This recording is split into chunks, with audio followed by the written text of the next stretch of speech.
the way the Buffalo Bills have lost some of these playoff games gives you the impression that they're cursed. And then you're trying to think of some areas where it could have gone wrong in their franchise, somewhere that may have caused a dark cloud that's completely hanging over the Buffalo Bills franchise. So I ask you, what can the Buffalo Bills do to break that curse, like when Peyton Manning went to the Detroit Lions to help them mend the fences with Calvin Johnson and break that curse and end just the pain and suffering, all the losses there? What can they do to kind of change fate and give their franchise some good fortune?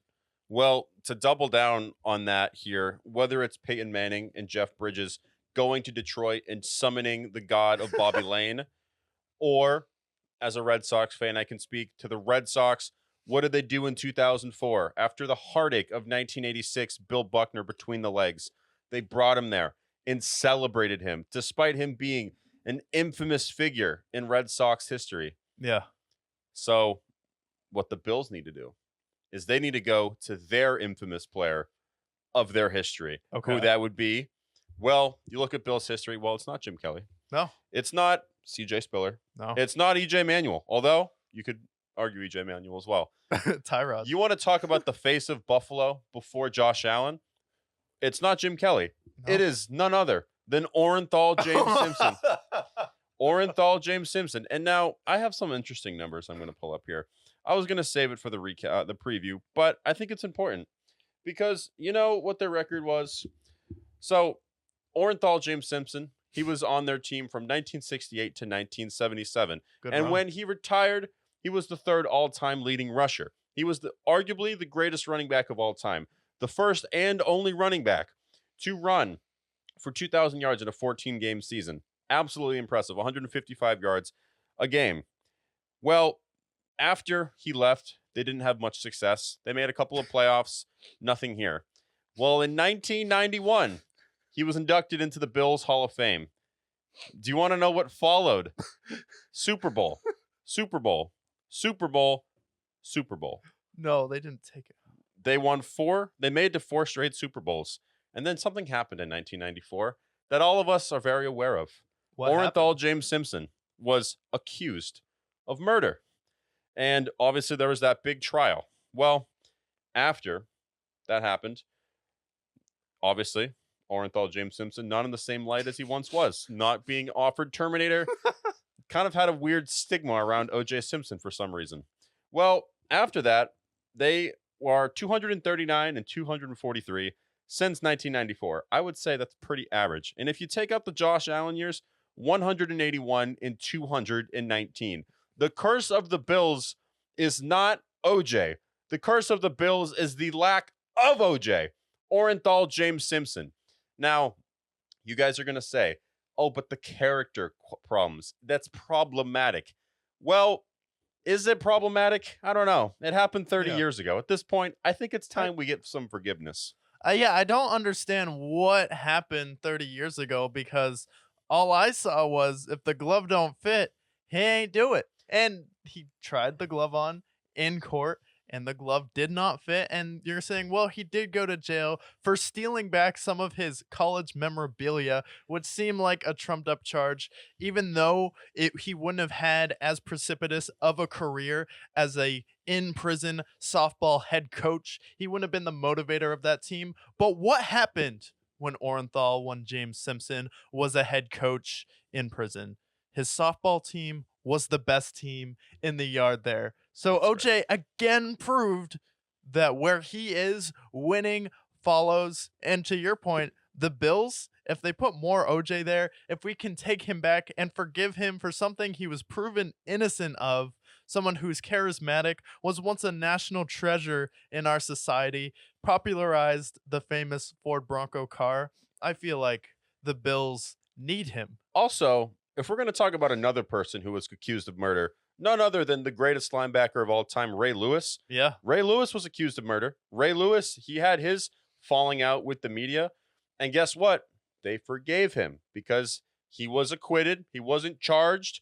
Same with Orenthal James Simpson. So if we follow the same mantra, what happened to the Ravens? If I remember correctly, they won not one but two Super Bowls. They were one of the only teams in the AFC who could beat could beat Tom Brady and Patrick. Fucking, why do I keep saying the wrong names? Peyton Manning. Peyton Manning. Yeah. So I don't know. It seems like that murderer blood do be kind of hitting sometimes. Yeah. I think that if you can forgive Ray Lewis, you can forgive Orenthal. The only difference between the two was the high profile case. Yeah, the only difference was the high profile case, and there's been documentaries. It seems like everyone's made up their mind there, but OJ was acquitted. And the fact that America is the land of forgiveness, innocent until proven guilty, and he was proven innocent in that case, it's kind of a shame that we have shunned away one of our greatest national treasures, someone you could say who is like one of the pinnacles of that era of the NFL, was one of the greatest running backs of that time, and was one of the people revolutionizing being an athlete and an actor. And he did it much better than Shaquille O'Neal has done in the famous movie Steel. And he was Shabam in or the whatever. movie, whatever movie, Grown Ups Kazam. with Adam Sandler. Grown And ups do. but I feel like Orenthal, it's time to bring him back. He should be the Terminator. The Bills need to have a statue of him. It's time to bring him in the box. Let him come to Bills game. Let him be a part of your franchise, and then he will lift you up. He will break the curse. That field goal, if I could have looked up, if I was Tyler Bass and I looked up and saw OJ staring at me, I would be damn sure to make that field goal. Because if you think you can look up there, which some people say is a stone cold killer, and then look him in the eye after the game, you miss a field goal, what do you think is going to happen? You would be fearing for your life. If you're Josh Allen and you think you can get away with turning the ball over not once but twice, and then look at the face of Orenthal Simpson after you turn it over, I would be concerned for my life as well. And then Sean McDermott, if you're going to let a team score with 13 seconds left, I would be afraid of what Orenthal would say to me after the game. So not only would he help lift you up, he would put the fear of God in every player on that field, because if OJ's around, you never know what's going to go down. Yeah, exactly. And a guy who was deemed at one point one of the best running backs of all time, a one that is defined by former presidents as golf, a guy who is defined as a Twitter icon. I think it's time that we just stop the noise, Yeah. stop the cancel culture, stop the woke mob. It's Yeah. time to forgive and forget and learn to love again. It's time to learn. So I You're a think- man of love. Exactly. You know, we've said all season, I believe in a thing called love. We were talking about Jordan Love, but we can apply the same thing to Orenthal James Simpson. So I ask as my closing remarks, look in your hearts. Look in your hearts. Look in your hearts. Listen to your favorite artists. Find the love within yourself.